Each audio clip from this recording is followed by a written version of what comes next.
আসসালামু আলাইকুম আপু, আমার নাম রোজা। এটি একটি সত্য ঘটনা।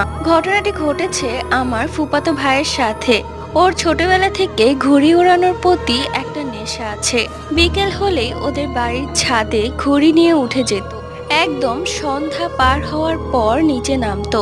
সেই দিন আমার ফুফাতো ভাই একা একাই ঘুড়ি উড়াচ্ছিল। তো ঘুড়ি উড়াতে উড়াতে পুরো ভরা সন্ধ্যা হয়ে গিয়েছে। আমার খালাতো ভাই দেখে একটি ঘুড়ি পড়ছে।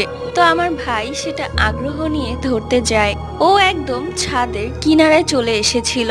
এরপরও যখন দেখে ধরতে পারছে না, তখন ও রেলিং এর উপরে উঠে যায়। ও দেখে যে ওর হাত থেকে একটু দূরে ঘুড়িটা। ও হাত বাড়াতে গিয়েই ছাদ থেকে পড়ে যায়। ছাদ থেকে পড়ার সময় ও দেখে সেখানে কোনো ঘুড়ি নেই। মানে একটু আগে যে ঘুড়ি দেখলো সেটা হঠাৎ করে গায়েব হয়ে গেছে। যাই হোক, তারপর ওর মাথা ফেটে যায় এবং অনেক রক্ত বের হয়।